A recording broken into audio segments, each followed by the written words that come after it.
रहे हैं आपकी स्क्रीन पर इस समय रुझानों के हिसाब से अगर आप देखते हैं तो महाराष्ट्र में भारतीय जनता पार्टी अपने सहयोगियों के साथ एक बड़ी जीत की तरफ लगातार आगे बढ़ रही है। लेकिन उधर अगर आप झारखंड में देखें तो झारखंड में जैसा समझा जा रहा था कि इस बार अब एंटी इनकम्बेंसी के साथ तमाम फैक्टर्स प्ले इन करेंगे, आप जानते हैं घुसपैठियों समाज समेत तमाम मुद्दे, लेकिन उसके बावजूद लगता है कि अब भी वहां पर सरकार के साथ वैसी नाराजगी नहीं है जैसी शायद बहुत सारे लोग समझ रहे थे। हमारे साथ जुड़े मेहमानों से इसको और तरीके से एनालाइज करने की कोशिश करेंगे। फिलहाल आप देख लें, महाराष्ट्र में रुझान 288 में से 288 के आपके सामने स्क्रीन पर दिखाई दे रहे हैं। 220 पर भारतीय जनता पार्टी अपने सहयोगियों के साथ, 55 पर कांग्रेस और 13 पर अदर्स दिखाई दे रहे हैं। झारखंड में जेएमएम अपने सहयोगियों के साथ 51 पर नजर आ रही है और यह जाहिर है अपोजिशन को कुछ होने का एक बड़ा मौका दे रही है। हमारे साथ लोकेश जिंदल जुड़ रहे हैं, आइए उनके साथ पहले बात करके ये समझ लें कि यहां पर खास तौर से आपके सहयोगी ये कह रहे हैं, मैं अभी देख रहा था ट्वीट, महाराष्ट्र के हिसाब से मैं आपसे जानना चाहता हूं कि कुछ तो गड़बड़ है। क्या गड़बड़ लग रही है? शिवसेना क्यों राउत साहब ये कह रहे हैं कि कुछ तो गड़बड़ है, क्या गड़बड़ लग रही है उनको? नमस्कार जी। नमस्कार।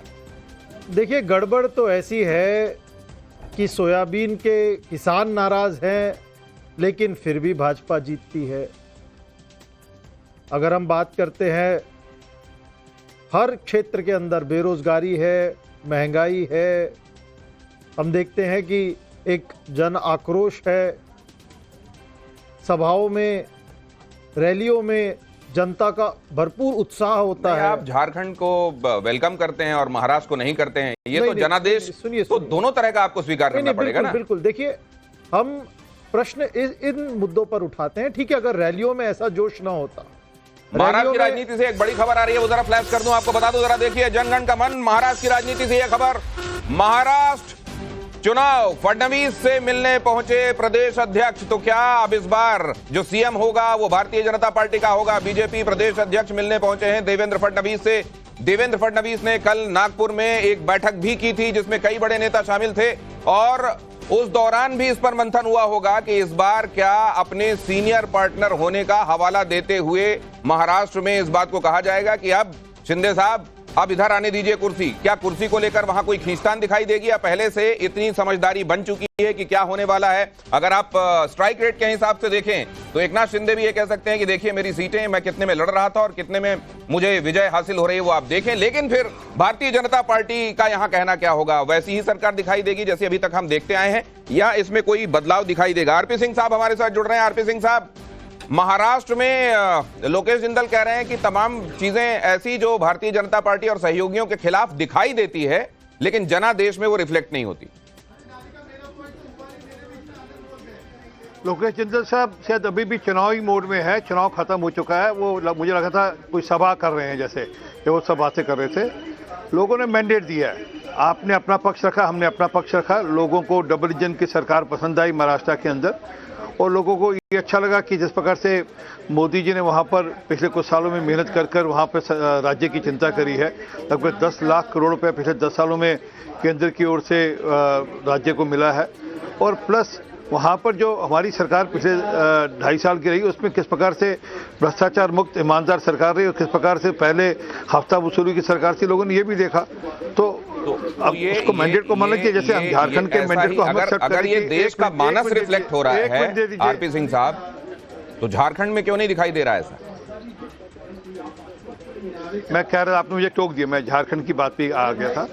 झारखंड के अंदर हम मानते हैं कि हमारी हार है और उसके कारण हम ढूंढेंगे क्या है, क्योंकि हमारी जो नीचे की ज़मीनी जो मशीनरी है, जो पार्टी के पूरा कैडर है, वो दोनों राज्यों में, जब सब राज्यों में एक जैसा काम करता है, वो यूपी में हो, राजस्थान में हो, मध्य प्रदेश में हो, चाहे वो झारखंड में हो, चाहे वो महाराष्ट्र के अंदर, जो हमारा पन्ना प्रमुख से लेकर। आरपी सिंह साहब, एक इंटरेस्टिंग रिएक्शन इस समय आ रहा है, जरा मैं उसको ले लूं, आपके पास दोबारा आता हूं। सुप्रिया श्रीनेत क्या कह रही हैं जरा देखें, उसके बाद रिएक्शंस लेते हैं। कांग्रेस नेता सुप्रिया श्रीनेत हमारे साथ है बात करने के लिए। सुप्रिया जी, महाराष्ट्र और झारखंड 2 राज्यों के विधानसभा और कई राज्यों में उपचुनाव के नतीजे जो है वो सामने आ रहे हैं, क्या महाराष्ट्र का जो नतीजा है वो जो कांग्रेस पार्टी उम्मीद कर रही थी वैसा नहीं दिख रहा है? बिल्कुल ऐसा सच है कि महाराष्ट्र में हम इससे बहुत बेहतर प्रदर्शन की उम्मीद करते थे। हमें विश्वास था कि हम बड़ी तरीके से जीत सकते हैं। हम लोगों के मुद्दे उठा रहे थे, किसानों की बात कर रहे थे, महिलाओं की बात कर रहे थे, युवाओं की बात कर रहे थे, और महाराष्ट्र का जो नतीजा है वो बिल्कुल अप्रत्याशित है और डिसअपॉइंट करता है। लेकिन महाराष्ट्र का नतीजा झारखंड की जीत को ओवरशैडो नहीं कर सकता है। झारखंड में हमारी सरकार रिपीट हो रही है, अच्छे बहुमत से रिपीट हो रही है। ये अपने आप में एक बहुत बड़ी उम्मीद और आशा की किरण है कि अगर आप काम करिएगा तो आपको लोग जरूर वापस वोट करेंगे। एक ये भी बात है कि उपचुनाव की भी पिक्चर बहुत मिली जुली है। यूपी में हमारा गठबंधन 2 सीटें जीत रहा है, मध्य प्रदेश में शिवराज सिंह जी के गढ़ में हम सीट जीत रहे हैं, वायनाड प्रियंका जी जीत रही हैं, कर्नाटक राजस्थान में हम लीड कर रहे हैं बीजेपी के ऊपर। तो बहुत मिली जुली उपचुनावों की पिक्चर है, लेकिन ये 1-1 का स्कोर है। महाराष्ट्र जरूर आशा के विपरीत था, लेकिन झारखंड से हमें बहुत उम्मीद है, आशा, और सरकार रिपीट करने के लिए हम जनता का अभिवादन करते हैं। कभी कई नेता जो है, चाहे कांग्रेस की बात करें या दूसरी पार्टियों की बात करें, ईवीएम को लेकर एक बार फिर से सवाल खड़े। ईवीएम पर इस देश में व्यापक चर्चा होनी चाहिए, और वो जब वक्त होगा तो वो चर्चा जरूर होगी। जिस तरह से इलेक्शन कमीशन ने चुनाव टाला, महाराष्ट्र में 3-3 इंस्टॉलमेंट जाने दिए उनकी योजना के, वो सारी चीजें थी। लेकिन आज मैं सिर्फ नतीजों पर और जो नंबर्स आए उस पर चर्चा करना जिस योजना का आप जिक्र करिए, एक अंतिम सवाल, जिस योजना का महाराष्ट्र में आप जिक्र कर रही है, कुछ ऐसी ही योजना झारखंड में मैया योजना चलाई जा रही थी। कि महिला वोटर बहुत इंपॉर्टेंट है। ये दिखाता है कि अगर आप महिलाओं के लिए काम कर रहे हैं तो महिलाएं खुलकर आपके साथ खड़ी हो रही हैं, और शायद महिलाओं के लिए और मुखरता से और प्रमुखता से हम बात करेंगे। प्रियंका जी का सदन आना इस बात की उम्मीद बनाता है और बढ़ाता है कि हम इन विषयों पर महिलाओं को केंद्र बिंदु रख के और चर्चा करेंगे। धन्यवाद। तो क्या इस बात को अभी मैं देख रहा था, खासतौर से अमित आपके साथ चर्चा जब हो रही थी, पहले राकेश हमारे साथ जुड़े हुए हैं, जरा उनके पास जाऊं, और अमित उसके बाद स्टैंड बाय रहिएगा, आपके पास आ रहा हूं। खासतौर से महिलाओं के लिए जो योजनाएं दोनों ही तरफ चलाई गई उसके बारे में जानने के लिए। लेकिन पहले राकेश, ये जो सरगर्मियां बढ़ रही हैं मुलाकातों की, अब देखिए वो चार्टर और चॉपर के लिए अब कोई गुंजाइश दिखाई नहीं दे रही है, लेकिन ये जरूर दिखाई दे रहा है कि इस बार क्या जो बहुत सारे लोग कह रहे थे कि पिछली बार देवेंद्र फडणवीस के साथ नाइंसाफी हुई, क्या इस बार अब उनके साथ वो होगा जिसको लोग इंसाफ मानते हैं? जी बिल्कुल, देखिए जो जिम्मेदारी उनको दी गई थी वो उन्होंने बखूबी निभाई, ऐसा इन आंकड़ों से साफ प्रतीत होता है। लेकिन उसके बावजूद बीजेपी जो है वो कई सारे सरप्राइजेस के लिए जानी जाती है। तो ऐसे में बीजेपी क्या फैसला लेगी वो तो उनके आला कमान जाते हैं, लेकिन हर कोई बीजेपी के महाराष्ट्र में जितने जो नेता हैं वो यही चाहते हैं कि देवेंद्र फडणवीस जिन्होंने जिम्मेदारी को बखूबी निभाया उनकी ताजपोशी इस मामले में हो। अब आंकड़े जो है उसको साफ दिखा गए। और दूसरी तरफ अभी जो महाराष्ट्र के बीजेपी अध्यक्ष है बावन कुले, वो भी अब सागर बंगले पे पहुंचे हैं देवेंद्र फडणवीस से मिलने के लिए। आगे की जो रणनीति है, जो तैयारी है, उसको लेकर चर्चा होगी। कुछ जगहों पे जश्न की तैयारियां जो आपकी जब बात हो रही है खासतौर से वहां महाविकास अघाड़ी के लोगों से, तो वो इसको मैंडेट के तौर पर स्वीकार कर रहे हैं या उनको गड़बड़ नजर आ रहा है? क्योंकि अभी मैं देख रहा था संजय राउत ट्वीट कर रहे हैं कि ये कुछ तो गड़बड़ है। बिल्कुल, देखिए अब मैंने जिन लोगों से अब तक बातचीत की वो तो बस इसी भरोसे पे है कि 2 बजे के बाद जो है वो ट्रेंड चेंज हो जाएगा, उनके फेवर में आंकड़े आ जाएंगे। जब लेकिन जहां पे वो खुद लीड कर रहे हैं उनसे जब ये पूछते हैं कि भाई 2 बजे के बाद तो आपका भी ट्रेंड चेंज हो सकता है और आप भी जो है लीड से ट्रेलिंग कर सकते हैं, तो वहां पर उन्हें वो बात जो है अखर जाती है। तो कहीं ना कहीं खुद की जीत जो है वो जीत नजर आ गई है, लेकिन दूसरे की जो जीत है उसको कहते हैं कि यह आंकड़ा बदल सकता है। प्रदेश अध्यक्ष भारतीय जनता पार्टी के देख रहे हैं आप, वहां मुलाकात कर रहे हैं देवेंद्र फडणवीस के साथ। बहुत सारी चीजें ऐसी जो तेजी के साथ बदल रही हैं, बदलता परिदृश्य लगातार हम आपको बता रहे हैं। लेकिन यहां भारतीय जनता पार्टी, जनादेश, मोदी मैजिक, और उधर आप देखिए एंटी इनकम्बेंसी के होने के बावजूद कथित तौर पर एक बार फिर से झारखंड में सरकार की वापसी। ये बहुत सारी चीजें ऐसी हैं जिनको हम समझने की कोशिश कर रहे हैं। अमित, इसमें ये चर्चा लगातार हो रही है और मैं सुन रहा हूं कि महिलाओं के संदर्भ में जो काम किए गए, खासतौर से उधर महाराष्ट्र में भी यही पे कर रहा है वहां की रूलिंग पार्टी को, और यहां की रूलिंग पार्टी को भी वही पे कर रहा है जो उन्होंने मैया योजना नाम से महिलाओं के लिए लागू किया। क्या ये अकेला वो फैक्टर है जिसको डिसाइसिव माना जाए, या वन ऑफ द फैक्टर्स है ये? नहीं, देखिए मुझे लगता है वन ऑफ द फैक्टर है, लेकिन ये बड़ा फैक्टर है। इसको आप अगर नंबर में डालेंगे कि 1, 2, 3, तो मुझे लगता है टॉप 3 में ये है, क्योंकि महिलाओं ने डिसाइड किया है दोनों जगहों में। ये सुबह से भी बात हो रही है, लेकिन मुझे लगता है जैसे महाराष्ट्र की बात करिए, महाराष्ट्र में इस योजना के अलावा जो एक पूरी तरह से जो बदलाव हुआ, जो एक नाराजगी थी, एंटी इनकम्बेंसी थी, इस बात को लेकर नाराजगी थी कि अजित पवार को क्यों जोड़ा, बहुत सारी चीजें थी। खबर फ्लैश कर दूं, वो खबर अब जरा दर्शकों को दिखा दूं, उसके फौरन बाद फिर से आता हूं आप लोगों के पास। ये देखिए एक और महत्वपूर्ण डेवलपमेंट चुनाव से जुड़ा हुआ आपकी स्क्रीन पर टाइम्स नाउ नवभारत। शिंदे गुट के नेताओं का लगातार ये बयान आ रहा है कि एकनाथ शिंदे को ही सीएम बनना चाहिए। जाहिर है ये आपको देखने को मिलेगा। इतना प्रेशर तो पॉलिटिक्स में जायज है ही कि एकनाथ शिंदे के जो सहयोगी हैं, उनके अपने नेता हैं, वो ये कह रहे हैं कि शिंदे साहब को ही एक बार फिर से सीएम बनना चाहिए। लेकिन आपको याद होगा कि जब भारतीय जनता पार्टी संकल्प पत्र जारी कर रही थी तो अमित शाह ने बहुत स्पष्ट कहा था कि हम जो महायुति के तमाम धड़े हैं साथ में बैठेंगे और उसके बाद तय होगा सीएम कौन। जरा देखिए क्या कहा गया।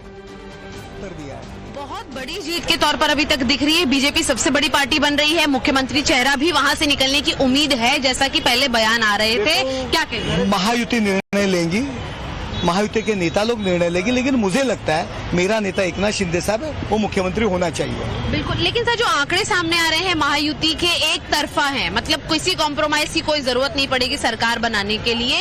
विपक्ष कह रहा है कि हम इस पर भरोसा अभी भी नहीं करते। गिरे तो भी टंगड़ी ऊपर, टांग ऊपर, ऐसे लोग कहते हैं। वैसे उनकी हालत है, उनकी जो लेवल है, उनकी जो योग्यता है, वो महाराष्ट्र की जनता ने दिखाई है। एक अहम बात मैं पूछना चाहूंगी कि जहां पर अजित पवार हैं, एकनाथ शिंदे हैं, देवेंद्र फडणवीस से अपनी स्ट्राइक रेट से काफी ज्यादा आगे बढ़ रहे हैं, वहीं आदित्य ठाकरे का जो स्ट्राइक रेट है वो गिरता हुआ नजर आ रहा है और संजय राउत कह रहे हैं कि 2 बजे के बाद कहानी बदलेगी। वो देखो, वो गिरने वाले हैं। लोगों ने मुंह तोड़ जवाब दिया है कि हिंदू हृदय सम्राट शिवसेना प्रमुख माननीय बाला साहब ठाकरे जी के बाद उनकी शिवसेना कौन आगे ले जा सकता है, उसका उत्तर एकनाथ शिंदे लोगों ने दिया है। संजय राउत क्या कहता है, वो तो शरद पवार की भाषा बोलता है, सोनिया गांधी की भाषा बोलते हैं। वो क्या कहते हैं हमसे उससे लेना देने, लोगों से लेना दे। लोगों ने मुंह तोड़ जवाब दिया है। एक आखिरी सवाल की सरकार कितने दिनों में फॉर्म होगी? शपथ विधि का आरंभ हमें कब देखने मिलेगा? जल्द ही सरकार बैठेगी और शपथ विधि जल्दी होगा, आपको सबको इन्विटेशन मिलेगा। बहुत बहुत शुक्रिया हमसे बात करने का। जॉर्ज के साथ शिवानी मिश्रा, टाइम्स ऑफ भारत के लिए, थाने से। और हमारे साथ अब जुड़ रहे हैं बृजमोहन, जो कि नेता हैं शिवसेना के, अजीत गुट के। बहुत स्वागत है आपका। और पहले तो आपको बधाई, लेकिन ये जो कहा जा रहा था, आपके नेता बहुत महसूस कर रहे थे कि बटेंगे तो कटेंगे जैसी बातें महाराष्ट्र में नहीं होना चाहिए। अब तो आप शुक्रिया कर रहे होंगे योगी जी का।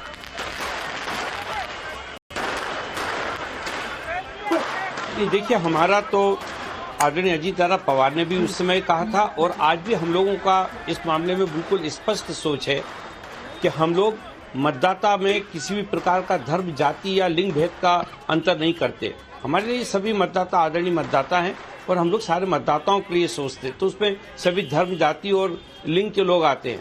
मैं सोचता हूँ इसी बात को हम लोगों ने कहा था और जनता ने भी उस बात को स्वीकार किया। ऐसा नहीं है, आप देखिए जिस प्रकार से वोट मिले हैं हमारे महायुति के प्रत्याशियों को, इसमें सभी धर्म और जाति के लोगों के वोट हैं। तो मुझे ऐसा लगता है कि ये बात जो हम लोगों ने कही थी, आज भी हम लोग अपनी उस बात पे बिल्कुल स्टैंड करते हैं, क्योंकि राष्ट्रवादी कांग्रेस पार्टी इसी विचारधारा को लेकर जनता के बीच में थी, है और रहेगी। नहीं, लेकिन अगर मैं इसको भी समझ लूं, क्योंकि फैक्टर समझने की हम कोशिश कर रहे हैं, तो ये भी समझ लूं कि बटेंगे तो कटेंगे, एक हैं तो सेफ हैं। महाराष्ट्र में ये कितना बड़ा फैक्टर बन के निकला। हमारे साथ हर्षवर्धन भी जुड़ रहे हैं अब इस चर्चा में, हमारे साथ राजगोपालन सर भी लगातार चर्चा में जुड़े हुए हैं, अब निजेश जी भी हमारे साथ अब आ रहे हैं। बहुत स्वागत करता हूं आपका। बटेंगे तो कटेंगे को लेकर खुद महायुति के कई नेताओं में एप्रीहेंशन था कि कहीं एक बैकफायर न कर जाए। अब कम से कम उनको ये मानना चाहिए कि ऐसा नहीं है, और ये बल्कि हो सकता है कि ये जो इतनी मेहनत विक्ट्री दिखाई दे रही है अपनी जेस जी, उसके पीछे बड़ा फैक्टर ये हो। दिनेश जी, 2 बातें। एक तो ये कि बटेंगे तो कटेंगे, नारा वहाँ पर एक है तो सेफ है। ये सिर्फ नारा नहीं, लोगों के भीतर जो वास्तव में पिछले दिनों की जो घटनाएं थी उससे जिस तरीके की भावनाएं आ रही थी वो सामने आई हैं, पहली बात। दूसरी बात, 2019 के चुनाव में जिस तरीके से महाराष्ट्र की सरकार ने बीजेपी और शिवसेना को जनादेश दिया था, और सिर्फ एक चीफ मिनिस्टर की पद पाने के लिए अगर शिवसेना उद्धव ठाकरे अलग हुए, तो आज महाराष्ट्र की जनता ने उसका जवाब दिया है।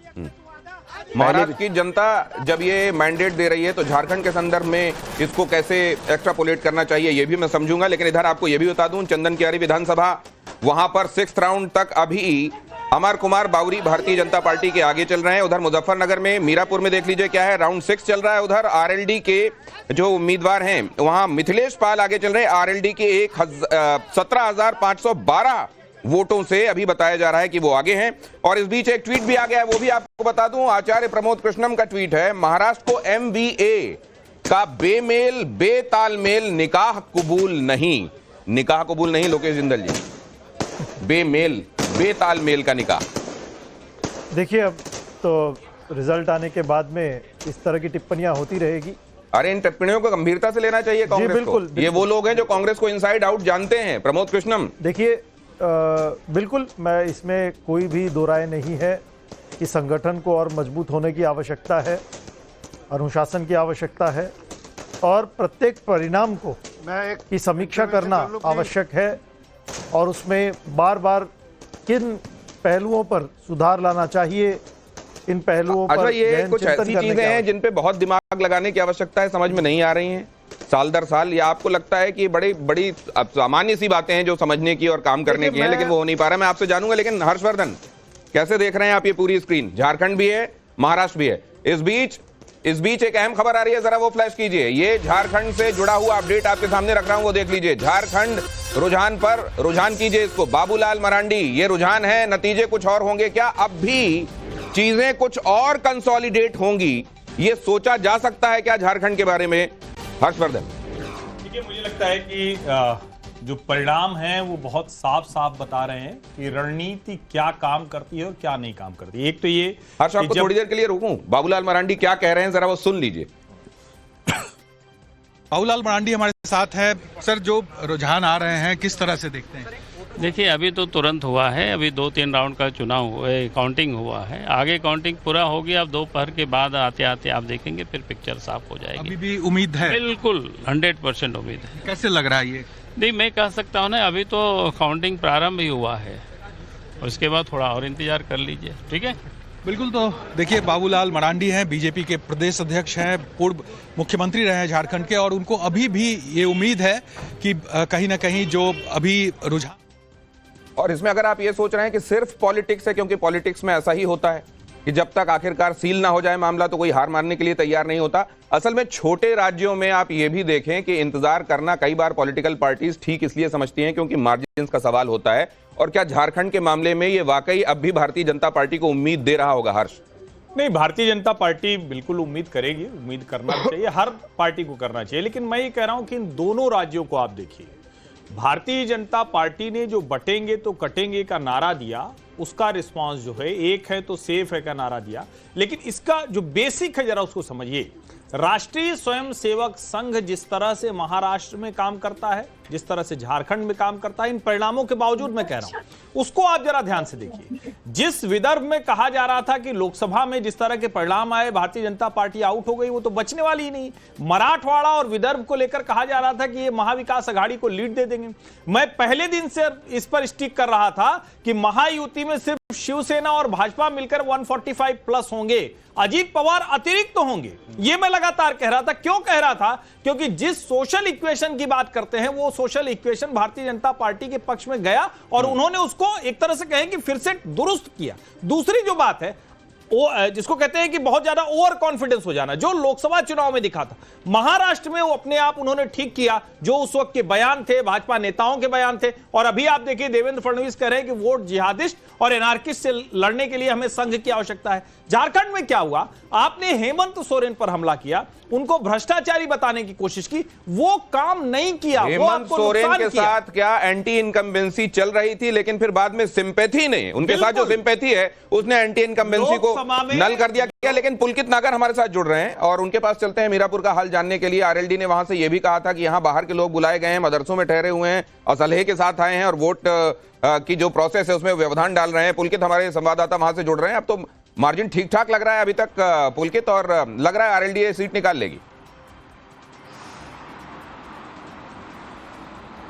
देखिए लग ऐसे ही रहा है, 6 राउंड हो चुके हैं और 17,000 वोटों से आगे चल रही है आरएलडी और अभी 24 राउंड, टोटल 24 राउंड होने हैं और आरएलडी के लिए ये सीट बचानी एक साथ की वजह भी है। उसकी वजह यह है कि अगर आरएलडी ये सीट नहीं बचा पाती है जो उसने 2022 में सपा के साथ मिलकर जीती थी, तो कहीं ना कहीं इस इलाके में अगर मुजफ्फरनगर बेल्ट की बात की जाए तो मैसेज गलत जाएगा आरएलडी के लिहाज से। तो इसीलिए, लेकिन आगे आरएलडी जिस तरीके से चली है तो लग रहा है कि उसके पक्ष में नतीजे आ जाएंगे कुछ घंटे बाद। समाजवादी पार्टी का खेमा जिस तरह का दावा कर रहा था, हालांकि करहल से उनके लिए खबर ठीक है, लेकिन ओवरऑल अगर आप सिनेरियो देखें, खासतौर से लोकसभा चुनाव के नतीजों के बाद का कॉन्फिडेंस और अभी जो चीजें होती हुई दिखाई दे रही है। मनीष हमारे संवाददाता जुड़ रहे हैं करहल से ही। मनीष, करहल में जाहिर है करहल के अलावा की चर्चा भी बहुत हो रही होगी, क्या क्या सुन रहे हैं आप?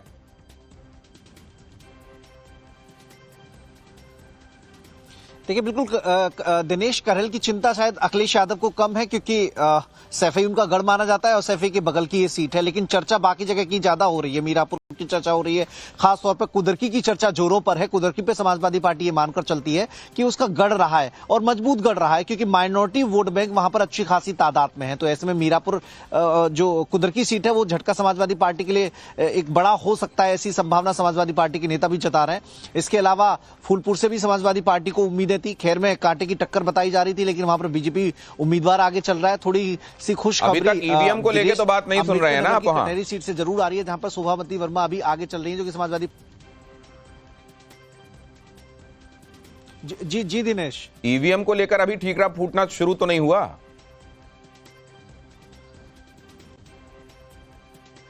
देखिए अभी बहाने तलाशे जाएंगे, अभी बहुत जल्दबाजी है क्योंकि उम्मीदें अभी बहुत ज्यादा हैं।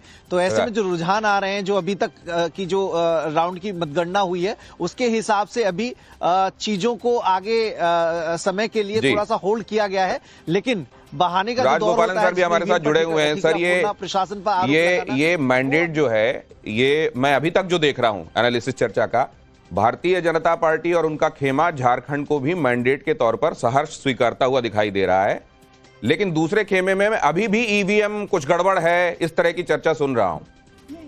ये हमेशा रोना धोना का बात है। कम से कम मुझे एक चीज भैया, कांग्रेस विचारधारा बदल दिया है, इसीलिए टोक रहे 2024 से 2014 से 2024 तक 10 साल कांग्रेस प्रो मुस्लिम प्रो लेफ्ट पार्टी हो गया। ये लोकेश जिंदल मानेगा नहीं मानेगा पता नहीं है, लेकिन बिल्कुल कांग्रेस का विचारधारा बदलेंगे, जमीन पर हकीकत दिखाएगा। लेकिन मुझे आगे बढ़ना है। महाराष्ट्र तो एकदम बीजेपी सेफ, कांग्रेस साफ हो गया उधर। तीसरी बात है, इसका असर दिल्ली इलेक्शन में पड़ेगा, बिहार इलेक्शन में भी पड़ेगा अगले साल 2025 में। सर झारखंड देखने के बावजूद आप ये क्यों कह रहे हैं कि कांग्रेस इससे मुल्ली जिली है उधर, तो दोनों जगह पर राहुल गांधी नहीं किया है। हर्षवर्धन मुझे समझ में आएगा। वो रांची में कांग्रेस एक अहम बैठक करने वाली है, एक अनाउंसमेंट ये कर दूं मैं खबर का। रांची में कल कांग्रेस की अहम बैठक, और उस बैठक में क्या मंथन होगा? जाहिर है ये होगा कि इसमें हम अपना शेयर कितना क्लेम करें, किन किन चीजों को लेकर हम क्लेम करें। जाहिर है अपने पार्टनर से ये बात करने के पहले ये विचार मंथन होगा। यहां आप देख रहे हैं रांची में कांग्रेस की कल अहम बैठक। हमारे साथ राजेश ठाकुर भी जुड़ रहे हैं, अब एक्स स्टेट प्रेसिडेंट हैं। लेकिन गुलाम मीर क्या कह रहे हैं, जिन्होंने कहा था घुसपैठिए तक को सिलेंडर देंगे? मगर जैसे हमने लगातार कहा कि हमारी गठबंधन की सरकार ने बेहतर परफॉर्म करने की कोशिश की, लोगों को रिकॉग्नाइज करने की कोशिश की थी, खासकर महिलाओं को। उसका रिस्पांस पोलिंग में भी दिखाई दिया और वो रिस्पांस आपको इस वक्त भी तकरीबन दिख रहा है। और लेकिन जो अर्बन सीट्स की अगर बात करें, बोकारो धनबाद में आगे बढ़ते दिख रहे हैं। आप देखिए ये ट्रेंड आप देख लीजिए, जो ट्रेडिशनल अभी तक बीजेपी के गढ़ माने जाते थे, एक भावना बनी हुई थी कि अर्बन एरियाज में बीजेपी होती है, तो वो आपको आज के रिजल्ट्स में वो ट्रेंड बदलता हुआ दिख रहा है। क्योंकि उनने देखा कंटिन्यू बीजेपी कहां तक। म्यूनिसिपैलिटी में तो प्रधानमंत्री आता है, पंचायत में तो प्रधानमंत्री आता है, तो कुछ अचीवमेंट्स तो उनको नहीं मिले। जो वहां व्यापारी तबका है, छोटे और स्मॉल मीडियम व्यापारी है, वो सबसे ज्यादा कमर तो उनको टूटा है। जो मोदी साहब की पॉलिसीज रही, जीएसटी का रहा या तो अब जाहिर है यहां से आगे की बात होगी। हालांकि अभी भी इंतजार किया जा रहा है, कहा जा रहा है कि इसको कंसोलिडेटेड मत मानिए, अभी जो रुझान दिखाई दे रहे हैं झारखंड के हिसाब से, लेकिन आप देख रहे हैं सरगर्मियां बढ़ गई हैं। रांची में कल बैठक होने वाली है। बैठक को लेकर जाहिर है सब ये समझना चाहते हैं, प्रीटेक्स्ट तो सब जानते हैं कि सरकार में स्टेक क्लेम किसका कैसे होगा, इसको लेकर चर्चा होगी। लेकिन रंजीता, क्या खबरें मिल रही हैं आपको, क्योंकि इसको लेकर चर्चा शुरू हो गई होगी कि कांग्रेस इस जीत को और इस जीत को विद इन द कैंप अपने स्टेक को लेकर क्या क्या बातें कर रही है?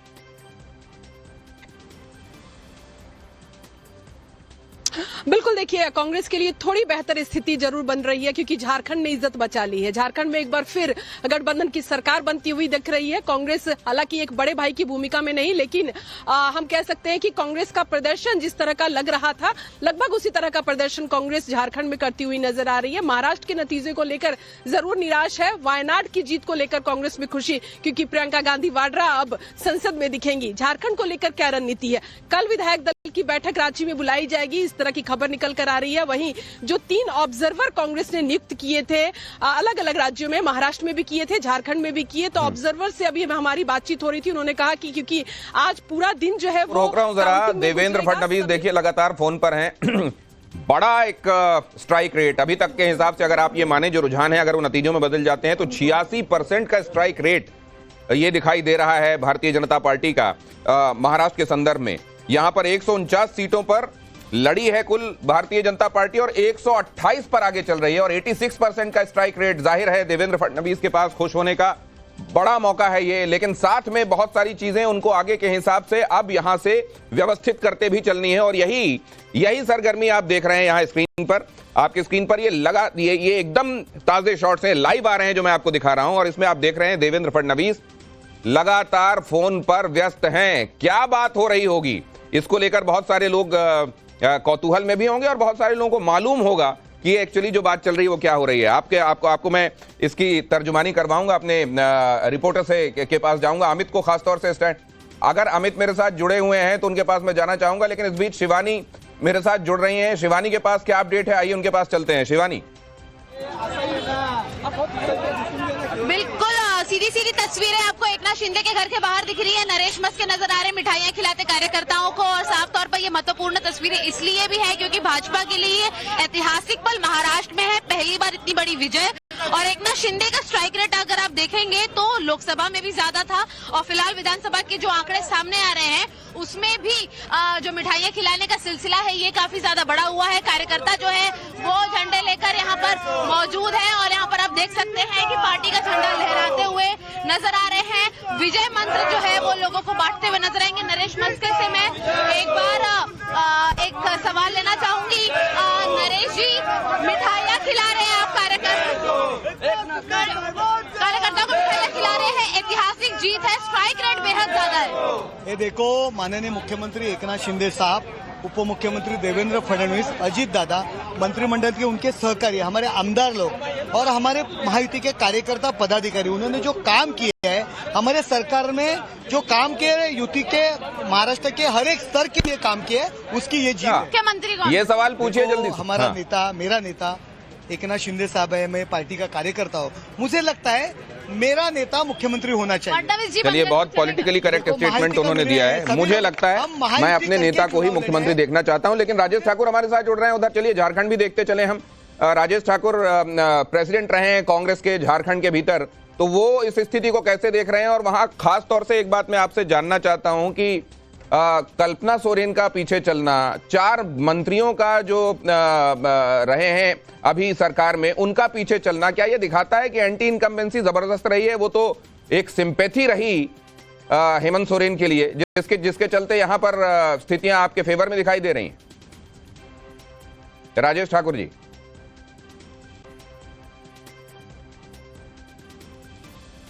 राजेश ठाकुर जी के साथ हमारा इस समय कनेक्शन नहीं है, ऐसा मुझे बताया जा रहा है। लेकिन ये बात बहुत कुछ बताती है। हर्ष, जो आप कह रहे थे कि असल में एंटी इनकम्बेंसी बहुत जबरदस्त थी, लेकिन कुछ चीजें ऐसी हैं जो फेवर में चली गई, कि यहां तो वही दिखाई दे रहा है, 4 मंत्रियों का पीछे चलना, पत्नी का पीछे चलना। नहीं, झारखंड में शुरू से ही भारतीय जनता पार्टी का संकट ये है कि उसके आदिवासी नेता भी आदिवासी सीटों पर चुनाव नहीं लड़ना चाहते हैं। आप संकट समझिए। तो चंपई सोरेन को सामने लाने का कोई फायदा नहीं हुआ। असल ये था कि चंपई सोरेन आ जाएं, कोल्हान बेल्ट में कुछ मिल जाए, सीता सोरेन आ जाए, तो शिबू सोरेन का जो आदिवासी वाला मसला है उसको हम थोड़ा सा डाइल्यूट कर सकें, लेकिन वो हो नहीं रहा है। और भारतीय जनता पार्टी को ये आगे भी सोचना पड़ेगा कि गुजरात जैसे राज्य में वो आदिवासी मत ले लेते हैं, मध्य प्रदेश में ले लेते हैं, छत्तीसगढ़ का पूरा परिणाम बदल लेते हैं, झारखंड में आकर वो अभी भी आदिवासी मतदाताओं को भरोसे में नहीं ले पा रहे हैं, उसके बावजूद कि झारखंड में कोई सरकार बहुत अच्छी नहीं चली। हां, मैया सम्मान योजना जिसको बार बार कहा जा रहा था कि जो दूसरे राज्यों में लोगों के हाथ में पैसे देने वाली योजना है, उस तरह की ये योजना चल रही है और वो असर करती थी। लेकिन मैं फिर कहता हूं, हेमंत सोरेन के खिलाफ जो भ्रष्टाचारी, जो गड़बड़ी किया, वो सब मामला चलाने की कोशिश की गई, जिस तरह से गिरफ्तारी हुई, जिस तरह से राजभवन में उनसे त्यागपत्र लिया गया, वो सब कुछ वहां के लोगों को बहुत ठीक नहीं लगा, ऐसा लगता है। तो ये अगर स्ट्रैटेजिक भूल है तो इसके लिए जिम्मेदार कैसे माना जाएगा आप नीजेश जी? नहीं, इसका मतलब उस समय जो स्थितियां थी, आज ये भूल है। और चुनाव के समय में कितनी सहानुभूति का असर हुआ, ये एक महत्वपूर्ण बात है, क्योंकि झारखंड में जो सबसे बड़ा मुद्दा बना वो। अब नीजेश जी आज्ञा दीजिए मुझे, दिनेश शर्मा जी हमारे साथ जुड़ रहे हैं, उनके साथ बात करके उनको फ्री कर देता हूं, क्योंकि आज वो बहुत व्यस्त होंगे। महाराष्ट्र को लेकर तो बहुत सारी बधाई आपको दिनेश शर्मा जी, और बहुत सारी बधाई। अगर इधर तो उधर ये सवाल भी कि आपके माफिक झारखंड क्यों नहीं जा रहा है, और उत्तर प्रदेश में चीजों को कैसा होते हुए देख रहे हैं आप? क्योंकि ये कहा जा रहा था कि ये जो उपचुनाव हैं यहाँ के, ये असल में अगर आप दोनों राज्यों के जो चुनाव हैं उनको एक तरफ रख दें तो ये पड़ना फिर भी इन उपचुनावों का भारी है। देखिए, उपचुनाव में मैं सीधा से कहूंगा कि मोदी जी के मार्गदर्शन में योगी जी का कार्य चढ़कर बोला है। आदरणीय अखिलेश यादव जी का जो अहंकार था और कांग्रेस का जो दुष्प्रचार था, हाथ में संविधान लेकर आरक्षण खतरे में है, संविधान खतरे में है, उस झूठे दुष्प्रचार का दंड जनता ने इनको दिया है। अब ये फतवा जारी करने का समय के दिन लद चुके हैं। उत्तर प्रदेश में विकास और सुशासन, मैं समझता हूं यही अब केवल मुद्दा भी है और जनता की पसंद भी है। ये जो एक धारणा है कि जहां पर उपचुनाव होते हैं वहां रूलिंग पार्टी का उपचुनाव में एक एडवांटेज रहता है। आप तो इतने सीजन कैंपेनर हैं। नहीं, ये उल्टा बता रहे हैं। उपचुनाव में ज्यादातर जगह होता है कि उपचुनाव में जो सत्ताधारी दल होता है, जरा सा भी अगर ढीला ढिलाई होती है तो वो जीतने में उसके लिए मुश्किल होती है। यहां योगी जी का जो शासन था और प्रधानमंत्री जी का जो मार्गदर्शन और समन्वय था, वो चढ़कर बोला है। और मैं कहूंगा कि ये एक संयुक्त विजय है सबके मिलकर प्रयास करने का। हमारे ओम प्रकाश राजभर जी ने भी बहुत मेहनत किया है, संजय निषाद जी ने भी किया है, अनुप्रिया पटेल जी ने भी किया है। यानी जो एनडीए था वो एकजुट होकर लड़ा, और योगी जी के नेतृत्व में उत्तर प्रदेश में मोदी जी के मार्गदर्शन में। और ये जो झूठे प्रलाप थे, अनर्गल विलाप है, वो मैं समझता हूं उसके बजाय जनता के जो निर्णय है उसको स्वीकार करने की आदत डालनी होगी, क्योंकि आने वाले बहुत समय तक अभी पराजय उनका साथ छोड़ने वाली नहीं है विपक्ष का। ये सपा, बसपा, झारखंड में कांग्रेस, झारखंड से अगर आप कहते हैं कि मैंडेट जो है वो, मैं समझता हूं वो संदेश देते हैं, तो आपके लिए झारखंड का मैंडेट क्या संदेश देता है? अभी झारखंड में बराबरी का मुकाबला चल रहा है, थोड़ा सा अंतर है। अभी बहुत सी सीटें, कम से कम 15 सीटें ऐसी हैं जो मात्र 400-500 से आगे पीछे हो रही हैं। अभी पूरा मैंडेट आ जाने दीजिए झारखंड का, और मैं समझता हूं कि एक अच्छी फाइट झारखंड में भारतीय जनता पार्टी ने एक सशक्त दल के रूप में दिया है। और तीसरी बार हैट्रिक महाराष्ट्र में करना, ये भी मैं समझता हूं कि जो देवेंद्र फडणवीस जी के नेतृत्व में महाराष्ट्र में और मोदी जी के मार्गदर्शन में जो बीजेपी की नीतियां हैं उनकी विजय है। मिलकर चुनाव लड़े शिंदे जी और अजीत पवार, और फडणवीस जी का जो त्रिकोण है उसने शरद पवार जी की जो साजिशें थी, जो कांग्रेस का दोहरा पन था, और जो उद्धव ठाकरे जी की जो नासमझी थी उसको दंड दिया है। और उनका जो दुष्प्रचार संविधान खतरे में है या आरक्षण खतरे में है, वो इस बार टोटली फेल हुआ है। अच्छा, अब ये बताइए, महाराष्ट्र में सब सॉर्टेड है सर, जागृत भाव से, और बड़े नैसर्गिक तरीके से, बड़े स्मूथ तरीके से हम देखेंगे कि वहां पर अगला मुख्यमंत्री बन जाएगा, या आप समझते हैं कि इसमें कहीं कुछ चीजें हैं जो आप लोगों को सुलझानी है? नहीं, देखिए आपने पहले भी देखा होगा कि कोई क्या विश्वास करेगा कि एक मुख्यमंत्री उप मुख्यमंत्री बन गए थे। जी। कोई नहीं विश्वास करेगा, लेकिन बीजेपी एक अनुशासनात्मक पार्टी तो है। वैसा ही इस बार होगा क्या? का निर्णय जो मुख्यमंत्री उप मुख्यमंत्री बनेगा क्या? सबको मानते हैं। नहीं, मैं ये कहना, मैंने ऐसा बिल्कुल भी नहीं बोला है। शिंदे साहब एक विश्वसनीय साथी हैं और बाला साहब ठाकरे का जो नीति रीत सिद्धांत है वो उद्धव जी के बजाय वो शिंदे साहब में दिखता है। और अब मैं आपसे एक निवेदन करूंगा आपके टीवी चैनल पे। इस महाराष्ट्र के चुनाव ने 3 चीजों का निर्णय किया है। पहला वो कि कांग्रेस का जो दोहरापन है उसकी साजिशों से बचने की इनको उद्धव जी को आवश्यकता है। दूसरा, असली एनसीपी कौन है? असली एनसीपी अजीत दादा है, ये जनता ने सिद्ध किया। असली शिवसेना कौन है? ये शिंदे जी के नेतृत्व वाली असली शिवसेना है, ये जनता ने तय किया है। और नेतृत्वकर्ता के रूप में कौन पूरे प्रदेश में हावी है? वो बीजेपी को। तो आपको महाराष्ट्र के संदर्भ में बहुत बधाई, और आप जैसा कह रहे हैं कि अभी झारखंड में इंतजार करना चाहिए। आपसे फिर कनेक्ट करते हैं कुछ देर में। बहुत बहुत धन्यवाद आपका हमसे बातचीत करने के लिए। राजेश ठाकुर हमारे साथ कांग्रेस के प्रेसिडेंट रहे हैं झारखंड में, वो जुड़ रहे हैं। झारखंड के संदर्भ में अब भी ये कहा जा रहा है इंतजार कीजिए, भारतीय जनता पार्टी कह रही है इंतजार कीजिए, अभी बहुत चीजें बदलने वाली हैं। राजेश ठाकुर जी,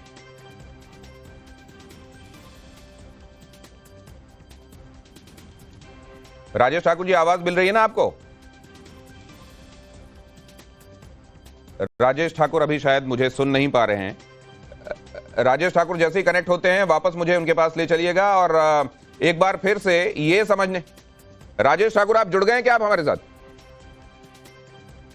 और जरा इस समय एक अपडेट आ रहा है वो भी देख लीजिए। राहुल गांधी ने इस समय, राहुल गांधी के संदर्भ में एक ट्वीट आया, जरा उसको दिखाइए, फुल स्क्रीन दिखाइए।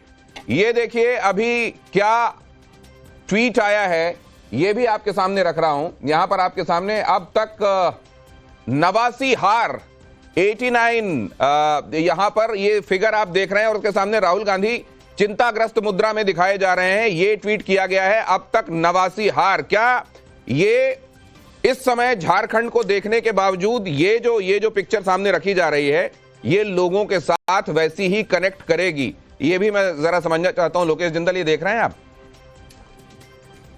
अब तक 89 हार।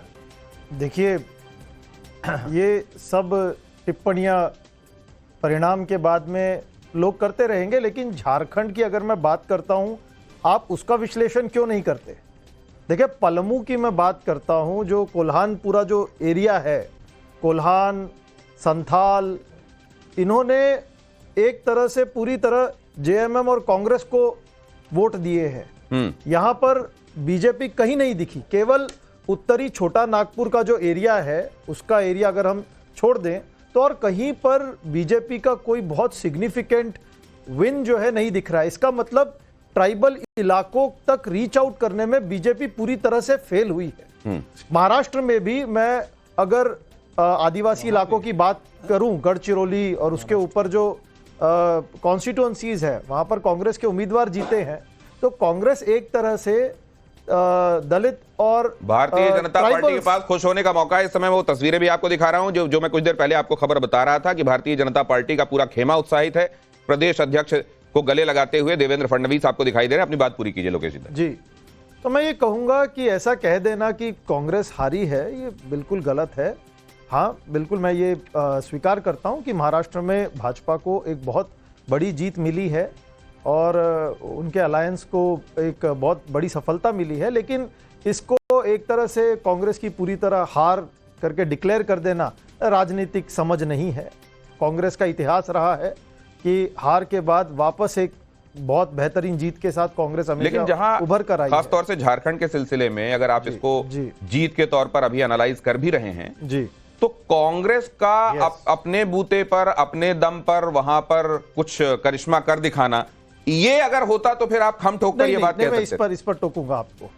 संथाल के पूरे जो संथाल परगना है उसमें भी अगर आप देखें, कोल्हान के पूरे जो क्षेत्र को अगर आप देखें, उसमें कांग्रेस की प्रेजेंस महत्वपूर्ण तरीके से है। हाँ, मतलब कंसोलेशन प्राइज के तौर पर है ना? नहीं, सुनिए एक महत्वपूर्ण खबर आ रही है, जरा वो देख लीजिए, उसके बाद अपनी बात फिर से रखिएगा।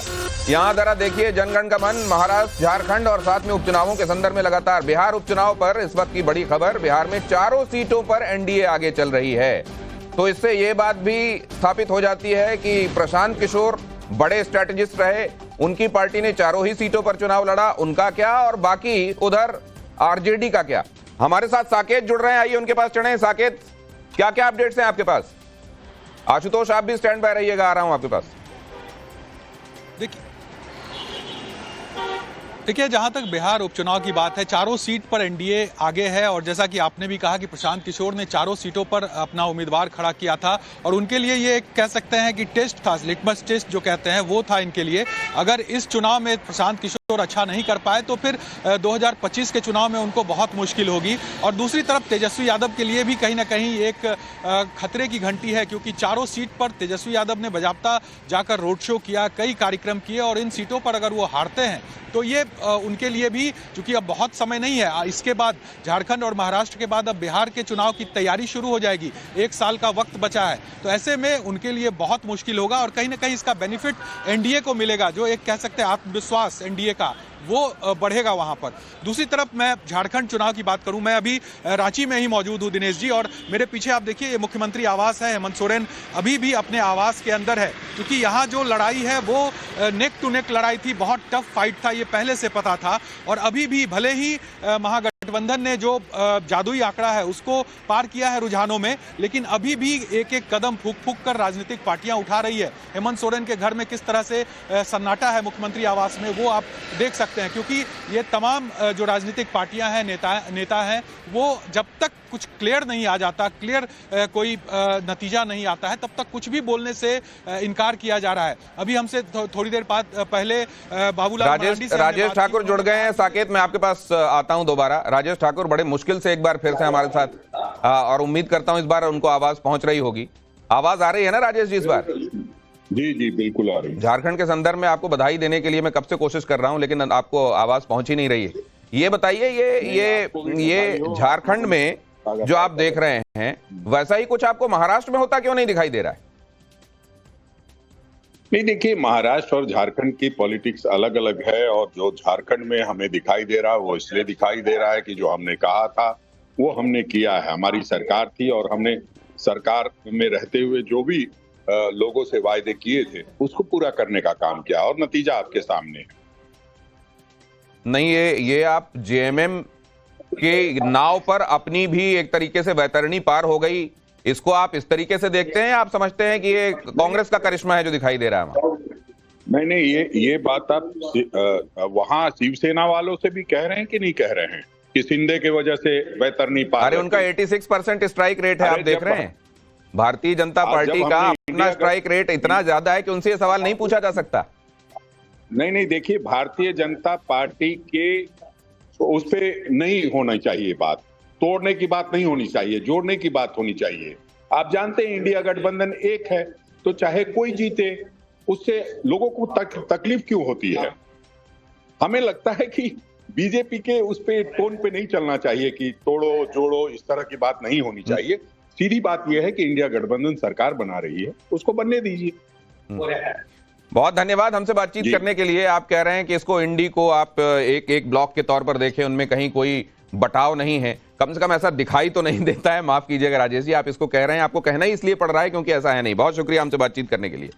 लेकिन रुझानों पर ब्रजेश पाठक क्या कह रहे हैं, जरा वो भी देख लीजिए। 9 में से 8 सीटों पर जीत दर्ज करेंगे। उत्तर प्रदेश उपचुनाव की बातें हो रही हैं। डिप्टी सीएम का बयान आया है कि हम 9 में से 8 सीटों पर जीत दर्ज करेंगे। इसका मतलब क्या? समाजवादी पार्टी केवल करहल ही जीत पाएगी? इसका मतलब क्या है, जरा सुनिए। उत्तर प्रदेश की 9 सीटों में से 8 सीटें भारतीय जनता पार्टी जीतेगी। करहल की सीट पर भी हमने कड़ी टक्कर समाजवादी पार्टी को दी है, क्योंकि उनकी बिरादरी के वोट अधिक है, इसलिए वहां वो बेहतर स्थिति में है। कानपुर की सीसामऊ सीट भी आप देखेंगे अंतिम चरण की गिनती तक भारतीय जनता पार्टी वो सीट जीतेगी। सीसामऊ में बात करी जाए तो अभी समाजवादी पार्टी लगभग 20,000। मैं जानता हूं अभी उनके इलाके के वोट खुल रहे हैं, जैसे ही हमारे इलाके के वोट खुलेंगे आप देखेंगे। लेकिन जैसे ही करहल का जिक्र हुआ, फिर जिक्र हुआ उनकी बिरादरी के वोट ज्यादा हैं, तो यहाँ जो पैनल में हमारे मेहमान बैठे हुए हैं उनके चेहरों पर मुस्कुराहट थी। मुस्कुराहट का सबब भी जान लेते हैं राघोपालन सर। क्योंकि केशव प्रसाद मौर्य ने भी टिप्पणी किया है, लेकिन पंडित जी बार बार क्यों बोल रहे हैं 8 करके? तो स्वाभाविक रूप से बिल्कुल 7 तो उम्मीद है, 8 आ जाएगा, लड्डू है। लेकिन मुझे दूसरा महाराष्ट्र के ऊपर नजर डालना चाहता हूँ तो दिनेश जी, मुझे लगता है उद्धव ठाकरे ने एकनाथ शिंदे को कच्चा कच्चा गाली दिया है, पिंडे टिंडे पुंडे, लाइक समथिंग अननेसेसरीली बोला। एक चीज है। दूसरी है, ये 15 साल हुआ है राहुल गांधी का कांग्रेस का, परिवर्तन नहीं कर पाएंगे, लेकिन 6 महीने के अंदर फ्रॉम मार्च अप्रैल जून से नवंबर तक बीजेपी ने झारखंड महाराष्ट्र दोनों में कितना परिवर्तन लेके आया। ये चीज क्यों मिस्टर राहुल गांधी का बालक बुद्धि नहीं कहना चाहिए, क्योंकि बड़ा नेता है, सोरस से साथ मिल रहे रोज, लेकिन ये क्यों उनके मन पर बैठता नहीं है। ये प्रियंका गांधी जीतने के बाद तीसरी है, मेरा टिप्पणी है, क्योंकि मैं कर्नाटका राजनीतिक से जुड़ा हुआ हूँ, रोज समझ में आते हैं मल्लिकार्जुन खड़गे को खतरा है, प्रियंका गांधी को वापस लेने आने के घोषणा शुरू हो जाएंगे। आज से देखते जाइए, आज ही से आप देखेंगे प्रियंका के संदर्भ में बातें शुरू हो जाएंगी। राजगोपालन सर ये दावा कर रहे हैं, लेकिन ये करहल की बात पर एक बार फिर से जाना चाहूंगा। हर्ष, आपके पास आ रहा हूं। ये समाजवादी पार्टी के लिए अभी जो अगर जो रुझान है वही नतीजों में तब्दील होते हैं, तो इसमें समाजवादी पार्टी के लिए क्या संदेश?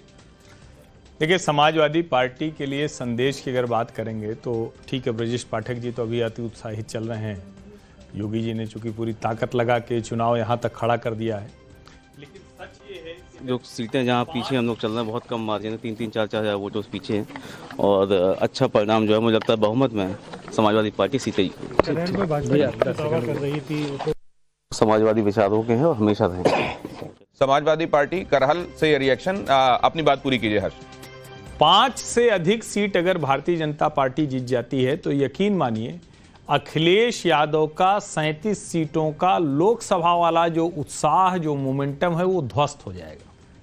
क्योंकि ये जो सीटें थी, अगर मिल्कीपुर मिला लें जिसको नहीं हुआ था, 10 में से भले 5 भारतीय जनता पार्टी के साथ रहे, लेकिन सच ये है कि बीजेपी इन सीटों पर सोशल इक्वेशन के लिहाज से वीक थी, मुस्लिम समीकरण के लिहाज से वीक थी। अभी लोकसभा में 37 सीटें समाजवादी पार्टी जीत चुकी है। क्या शानदार मोमेंटम क्रिएट हुआ था। अयोध्या के जो फैजाबाद वाली लोकसभा सीट है जिसमें अयोध्या था, बार बार अवधेश प्रसाद को अवध नरेश कहना, क्या यह भी भारी पड़ा है? यह भी एक बड़ी बात होगी जो बाद में देखने लायक होगी। नरोत्तम मिश्रा हमारे साथ जुड़ रहे हैं। आप जानते हैं भारतीय जनता पार्टी का ऐसा नाम जो हमेशा चर्चा में रहता है, और आप ये भी जानते हैं कि वो बड़ा महकमा संभाल चुके हैं, मध्य प्रदेश में गृह मंत्री भी रहे हैं। इन नतीजों को, इन रुझानों को जो अब लगता है कि कंसोलिडेट हो रहे हैं, वो किस तरीके से देख रहे हैं? नरोत्तम जी, बहुत स्वागत है, कैसे हैं आप? और ये कैसा दिखाई दे रहा है आपको, महाराष्ट्र भी और झारखंड भी? बढ़िया, माई की कृपा। मैं महाराष्ट्र में ही रहा था अधिकांश समय, और महाराष्ट्र में लोकसभा में एक झूठ चल गया था संविधान वाला, जो इस बार वो बांटने की राजनीति लेके आए थे जातिगत जनगणना के आधार पर। संविधान की किताब को ये उत्तर प्रदेश, महाराष्ट्र, हरियाणा, इन 3 प्रदेशों में बीजेपी को थोड़ा नुकसान हुआ था। और आप देखेंगे ये महाराष्ट्र वो प्रदेश है जो बाबा साहब अम्बेडकर जी की कर्म भूमि रहा है। बाबा साहब महाराष्ट्र के अंदर उनकी कर्म भूमि था, खासकर विदर्भ, और सुपड़ा साफ हो गया वो कांग्रेस का। हरियाणा का आप देख ही चुके थे, और ये महाराष्ट्र का आप देख रहे हैं कि यहां पर इनकी झूठ पकड़ में आ गई। बांटने वाली राजनीति के ऊपर माननीय प्रधानमंत्री मोदी जी का एक रहेंगे सेफ रहेंगे का नारा भारी पड़ा। लोगों ने उस नारे को अंगीकार किया, स्वीकार किया। एक रहेंगे सेफ रहेंगे ने अपना, उनके आप लोगों को तो कॉन्फिडेंस था, लेकिन खुद अजीत पवार इसको लेकर एप्रीहेंसिव थे। वो कह रहे थे ये नारा यहां नहीं चलेगा।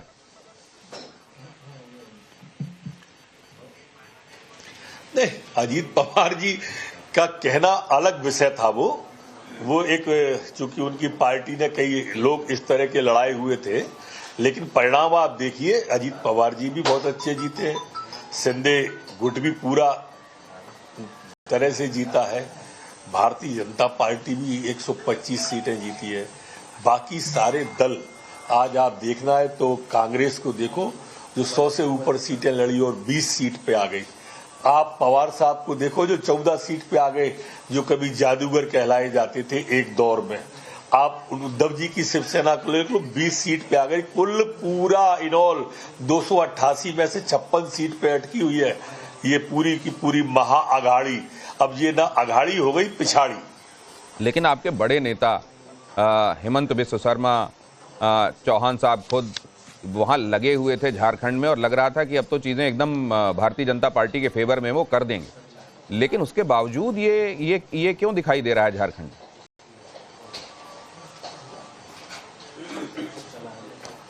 झारखंड में हम पीछे हैं, ये सच बात है। क्यों दिखाई दे रहा है ये मैं बारीक इसलिए नहीं बता सकता कि मैं पूरे समय महाराष्ट्र में रहा, लेकिन ये अगर पीछे रहते हैं, हारते हैं, तो हार को भी मन से स्वीकार करेंगे। हम इन लोगों की तरह नहीं है। मैं आपसे ये जानना चाहता हूं कि इस देश को ये बताना कि यहाँ देखिए कल तक बात कर रहे नरोत्तम जी, आपके पास आ रहा हूं एक अहम खबर अपने दर्शकों को बताने के बाद। जरा स्क्रीन पर फ्लैश कीजिए। ये है इस समय का एक बड़ा अपडेट जो मैं आपके सामने रख रहा हूं महाराष्ट्र की राजनीति से। 25 नवंबर को भारतीय जनता पार्टी विधायक दल की बैठक होने वाली है। 25 नवंबर को भारतीय जनता पार्टी अपने विधायकों के साथ बैठक करेगी और जाहिर है इसमें तमाम मुद्दों पर बातचीत होगी, लेकिन कहा यह जा रहा है कि सब चीजें सॉर्टेड हैं और कहीं पर भी कुछ ऐसा नहीं है जिसको लेकर आप कोई बड़ी उठापटक होते हुए देखें।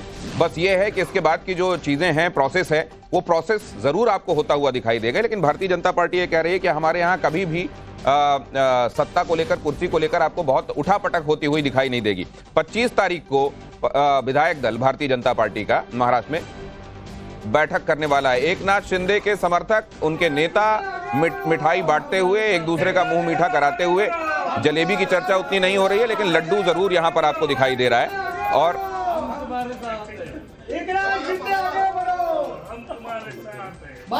और जैसा आप यहां होता हुआ देख रहे हैं, जाहिर है इन दोनों जगहों पर सस्पेंस लगभग ओवर होता हुआ दिखाई दे रहा है। लेकिन उधर आशुतोष के पास जरूर मैं चलना चाहूंगा, क्योंकि उत्तर प्रदेश के उपचुनावों पर सबकी निगाहें हैं, क्योंकि सबसे ज्यादा चौंकाने वाले एक तरीके से नतीजे के हिसाब से आप कहें लोकसभा में उत्तर प्रदेश से देखने को मिला था। आशुतोष के पास चल रहे हैं। आशुतोष, क्या क्या अपडेट्स आ रहे हैं आपके पास और जहां आप मौजूद हैं वहां से क्या खबर है?